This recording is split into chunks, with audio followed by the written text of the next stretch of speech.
भवन में उस दिन भी हलचल थी। हर कोई अपने अपने काम में लगा था, लेकिन दादी का दिमाग फिर से राध्या पर चल रहा था। उन्हें हमेशा लगता था कि राध्या इस घर के लायक नहीं है और इसी वजह से वह उसे बार बार नीचा दिखाने की कोशिश करती थी। इस बार उन्होंने एक नई चाल चली। उन्होंने राध्या के नाम पर ऑनलाइन एक बेहद ग्लैमरस और बोल्ड ड्रेस मंगवाई। दादी के मन में ख्याल था, जब ये ड्रेस पहनेगी तो पूरा परिवार सोचेगा कि राध्या अपनी मर्यादा भूल रही है। पार्सल जैसे ही राध्या को मिला, उसका चेहरा चमक उठा।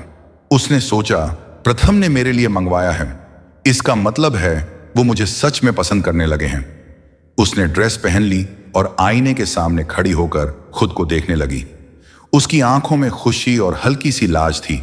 इसी बीच प्रथम अपने कमरे में बैठा फाइलें देख रहा था। तभी राध्या धीमे कदमों से अंदर आई। प्रथम की नजर जैसे ही उस पर पड़ी, उसका चेहरा बदल गया। प्रथम ने सख्त आवाज में कहा, राध्या, ये क्या पहन लिया तुमने? क्या तुम्हें घर की इज्जत का ख्याल नहीं? राध्या ठिठक गई। उसकी आंखों में आंसू आ गए। उसने कांपते स्वर में कहा, मैंने सोचा यह आपने मेरे लिए मंगवाया है। प्रथम एक पल के लिए चौंका। उसने पैकेट उठाया और डिलीवरी डिटेल्स देखी। तभी उसे समझ आया कि यह सब दादी का काम है। गुस्से से भरा प्रथम सीधे दादी के कमरे में पहुंचा। दादी, आपने ये सब क्यों किया? क्यों बार बार राध्या को नीचा दिखाना चाहती हैं? दादी हंसते हुए बोली, अरे बेटा, मैंने तो बस सोचा कि अगर वो आधुनिक कपड़े पहनेगी तो शायद तुम्हें अच्छी लगेगी। प्रथम की आंखों में गुस्से की आग जल उठी। दादी, ये आखिरी बार है। अब अगर आपने राध्या के खिलाफ कोई चाल चली तो मैं बिल्कुल बर्दाश्त नहीं करूंगा। वो मेरी पत्नी है और मैं उसकी इज्जत करता हूं। दादी का चेहरा उतर गया। उनकी योजना इस बार बुरी तरह उलट चुकी थी।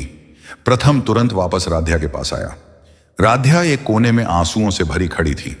उसने धीरे से उसका हाथ थामा और कहा, राध्या, तुम जैसी हो वैसे ही सबसे खूबसूरत हो।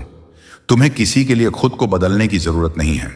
यह ड्रेस मेरी तरफ से नहीं थी, यह सब दादी की साजिश थी।